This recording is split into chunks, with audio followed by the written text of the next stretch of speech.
Olá, meus amigos, vou passar. Tudo tranquilinho? Bom, nós continuamos estudando microeconomia. O concurso, nosso objetivo é exatamente o concurso do Banco Central, área comum, a matéria comum a todas as áreas. Nós estamos tratando, então, já perto do final do curso, de microeconomia. Bom, nós estamos tratando aí de teoria da firma. Nas últimas aulas, vocês viram que nós tratávamos de teoria da produção. Sendo assim, agora nós vamos continuar a teoria da produção, iniciar a teoria dos custos e ver de que maneira nós podemos aproveitar ao máximo esse assunto para sair resolvendo questões que podem ser objeto de cobrança da Sesgran Rio no seu concurso, ok? Pois bem, vamos então fazer uma pequena revisão da aula anterior e vamos continuar, vamos avançar no assunto economia, exatamente falando sobre teoria da produção, ou seja, o que faz com que o empresário pretenda ofertar bens e serviços na economia. Nós sabemos que a escala de produção dele é baseada no quanto ele espera ganhar, dado que o empresário ele é maximizador de lucro. Sendo assim, sempre que ele puder ganhar mais ou auferir mais lucro, ele buscará produzir mais e ofertar mais bens e serviços na economia. Agora é importante que você lembre o seguinte, a teoria da oferta, tudo aquilo que nós vimos, ela está exatamente embasada em como ele espera produzir ou como ele espera maximizar o lucro dele. Lembre-se que nós também pensamos no consumidor, quando nós tratávamos aí na teoria do consumidor. E tudo se encontra lá no mercado. Mas óbvio que para operacionalizar tudo o que o empresário oferece, tudo que o produtor, segundo a teoria econômica, oferece na economia, é necessário que ele tenha em mente a sua estrutura de produção e sua estrutura de custos. O que é importante nós lembrarmos então? É importante que para produzir é necessário, torna-se imprescindível, nós usarmos os fatores de produção. Nós vimos que para a teoria de produção são dois os fatores de produção importantes, que é exatamente o capital, ou seja, máquinas, equipamentos, e também o capital humano, pessoas trabalhando exatamente para prover à sociedade de bens e serviços. Muito bem, apesar de tudo, é importante que nós também tenhamos em mente que a produção ela pode ser analisada ou pode ser observada pelo empresário tanto no curto prazo como no longo prazo. Daí, nas aulas anteriores, nós tratávamos de longo prazo. Então, eu vou dar uma finalizada, uma fechada no assunto de longo prazo. A partir daí, nós vamos trabalhar a questão de produção no curto prazo, ok? Vem comigo. Os leitores, ou vocês, já estavam acostumados com esse tratamento aí que nós trazíamos à teoria da produção. Mas aí vocês já devem ter decifrado que para determinar uma função de produção do tipo Cobb-Douglas, lembra que é aquela que vai ter lá uma função de produção, que eu chamei de um Y.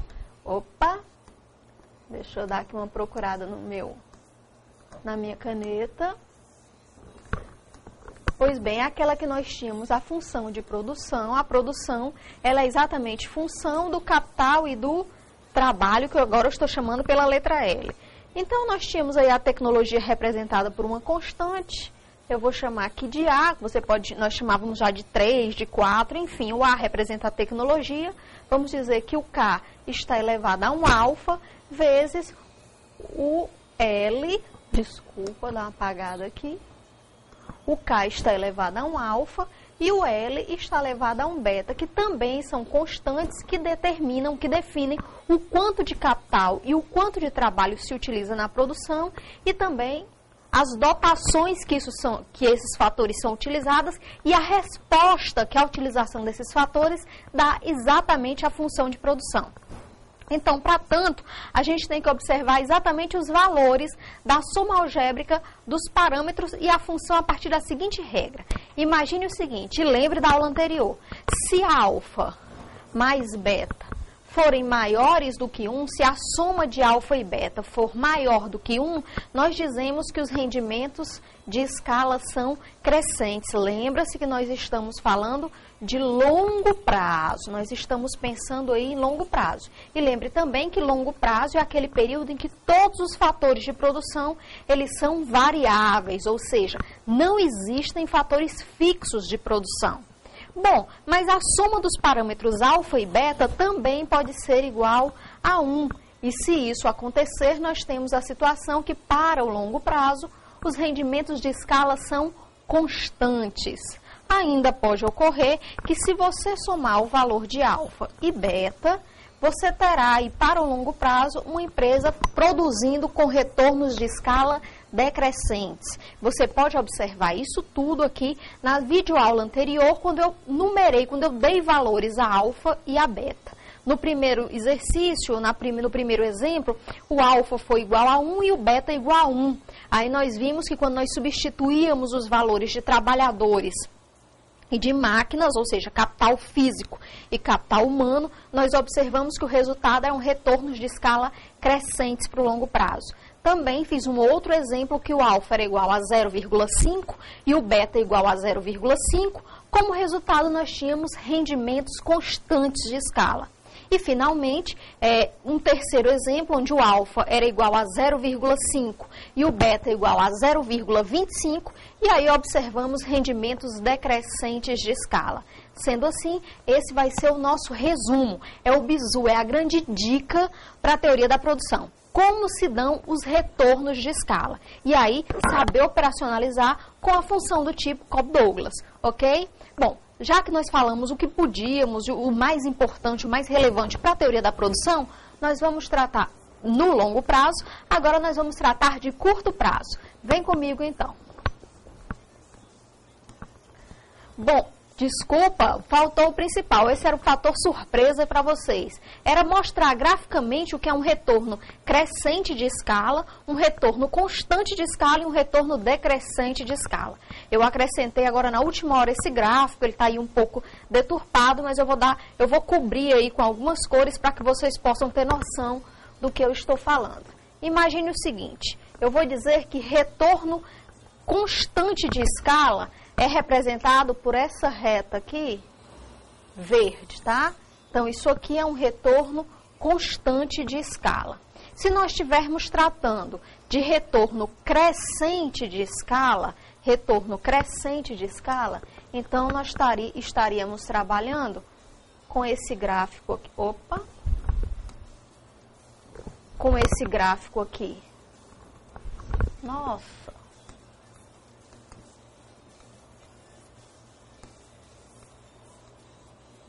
Vou colocar aqui um laranja.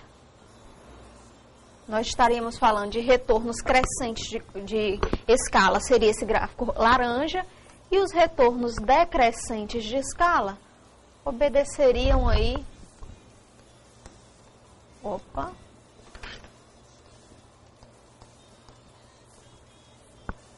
Problemas técnicos.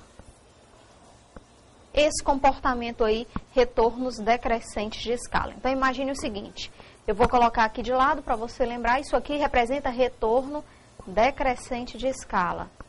Esse amarelo aqui, eu estou chamando de retorno crescente de escala. E essa reta que nós estamos tratando é exatamente os retornos constantes de escala. O que vale a pena salientar? Que o retorno decrescente significa que... quando mais você vai aumentando a dotação ou a quantidade dos fatores de produção, quanto mais é aumentado o número de fatores de produção, com retornos decrescentes, você vai observar que você aumentando os fatores de produção, olha aqui pelo formato do gráfico, aumentando os fatores de produção, vai chegar um ponto em que a produção vai crescer a taxas decrescentes, ainda que você aumente os fatores, a dotação de fatores, a quantidade de fatores. Já nos retornos crescentes de escala, que é essa função aqui laranja, você vai observar o seguinte, que quanto mais você aumentar a dotação, ou seja, a utilização dos fatores de produção, quanto mais você utilizar, mais a produção da empresa aumenta. Lembre-se que nós estamos no longo prazo. Não existem fatores fixos, variáveis fixas. Todos os fatores são variáveis. Vou lembrar vocês mais uma vez, apesar dos nossos pequenos problemas técnicos, no meu caso. Lembre o seguinte, que nós estamos no longo prazo. No longo prazo tudo é possível. Significa o seguinte, que se existe um fator que quando você aumenta a quantidade dele, ou, por exemplo, quando nós tínhamos lá o número de trabalhadores, o L, quando nós elevávamos o L a 0,25, quanto mais nós aumentávamos a utilização do fator, ainda assim a produção não aumentava na mesma proporção. E isso porque essa produção, para esse tipo de bem, apresentava retornos decrescentes de escala. Então, é só uma ilustração, na verdade, gráfica, mas fica para vocês aí a ideia de que é importante, no longo prazo, observar como se dão os rendimentos de escala, ok? Agora sim nós vamos começar a tratar de curto prazo. Bom, para o curto prazo, nós observamos o seguinte. Eu já disse para vocês, foi definido anteriormente, que o curto prazo é aquele período onde pelo menos um dos fatores de produção é considerado fixo. A questão para nós, então, é a seguinte: o que acontece com a produção de uma firma caso se varie a quantidade de um dos fatores de produção enquanto o outro permanece fixo? Ou seja, o que aconteceria se nós aumentássemos o número de trabalhadores e as máquinas permanecessem inalteradas? Ou ainda, se nós aumentássemos o número de máquinas e a quantidade de trabalhadores permanecesse fixa? Bom, vamos pegar aí e utilizar um exemplo para ilustrar isso que eu estou falando.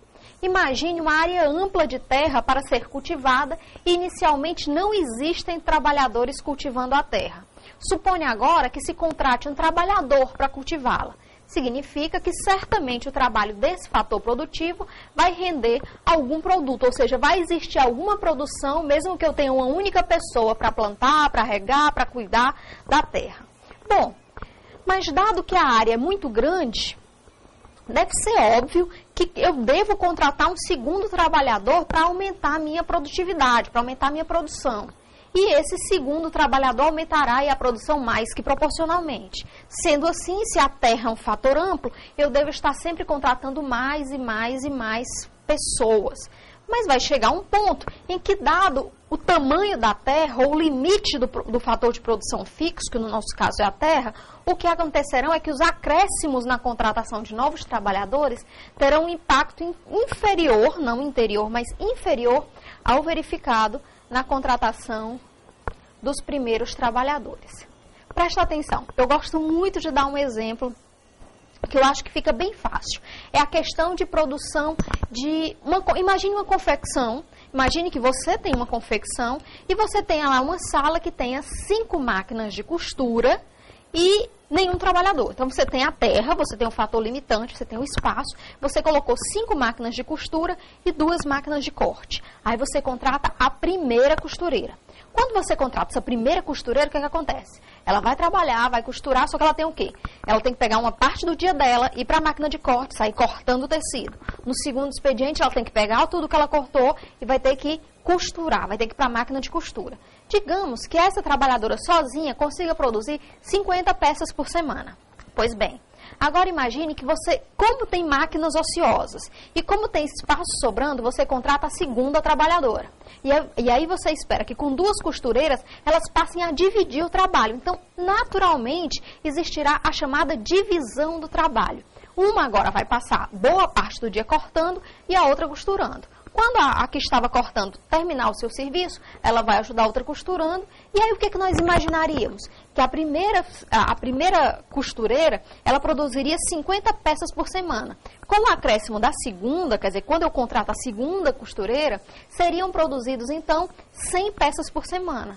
Mas aí é a grande surpresa, existe o fator produtividade, quer dizer, a ajuda adicional que a contratação dessa segunda trabalhadora trouxe. Significando que ao invés de você produzir 100 peças por semana, você vai produzir agora 120 peças. Ou seja, a ajuda dessa nova utilização desse fator, da contratação dessa nova funcionária, ela trouxe ganhos de produtividade para a empresa.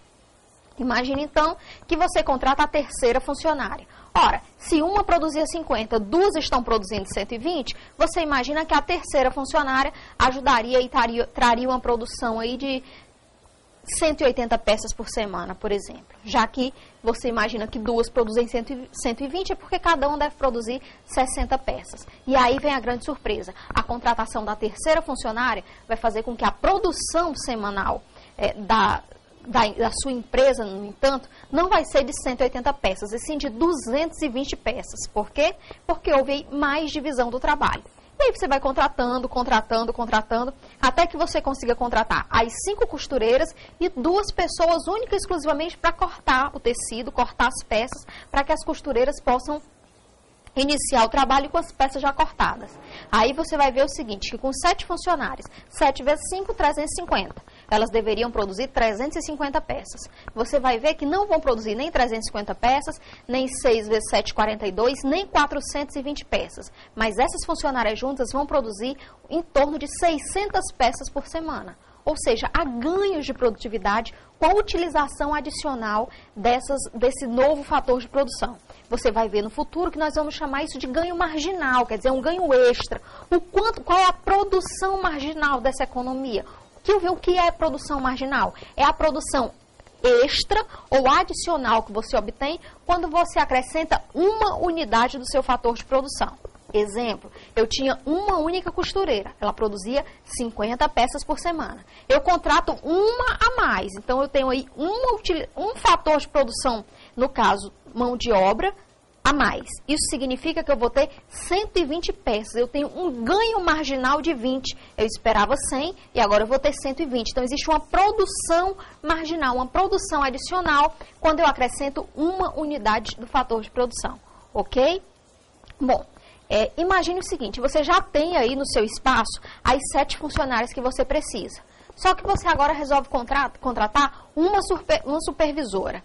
E aí, com a contratação dessa supervisora, o espaço já começa a ficar mais complicado de andar, porque tem uma pessoa a mais, as costureiras vão começar a imaginar, poxa, eu passo o dia todo sentado aqui, trabalhando, e a supervisora só fica passeando aí e vai ganhar bem mais do que eu. Você contrata, então, a segunda supervisora. E aí você vai ter grandes problemas com a produção, certo? Ao invés de, quando você contrata a supervisora, você tinha 600 peças. Com uma funcionária a mais, você agora vai produzir 580 peças, por exemplo. Ou seja, contratou-se uma funcionária a mais, você tem um fator de produção a mais, mas a sua produtividade total ela cai. Fruto de quê? Contrata uma funcionária, mas o seu fator terra está limitado, então elas estão muito próximas umas das outras. Aí vai surgir conversinha, fofoca, uma descobre que uma costureira namorou com o marido da outra, tá entendendo? Então vai ter confusão e a sua produtividade tende a cair. Quando você superlota, você incha, você inflama aí o seu fator terra, quer dizer, o seu fator limitante. Exatamente o fator que lhe obriga a estar no curto prazo. Ficou claro? Então, eu quero que você tenha bem entendido o seguinte: produção no curto prazo, pelo menos um dos fatores de produção é constante. E aí você vai alterando o outro. No caso do meu exemplo, que nós tratávamos de costura, tá certo? De produção, digamos, de camisas, o que acontecia? As máquinas estavam lá, fator fixo, então o fator capital era fixo. E você ia incrementando, você ia aumentando o fator mão de obra, tá certo? O fator trabalho, no caso. Quanto mais você contratasse, mais você ia conseguir produzir, até certo ponto. Por que, Kilvia? Porque você está operando no curto prazo. Lembre-se, longo prazo, tudo é variável, você pode fazer tudo no longo prazo. No curto prazo, você é limitado, você fica travado por causa de limitação em pelo menos um dos fatores de produção. No caso aí das nossas costureiras, da nossa manufatura, ela vai ficar limitada pela questão do espaço. Eu espero você na próxima videoaula. Vamos conversar mais ainda sobre produção no curto prazo. Um grande abraço!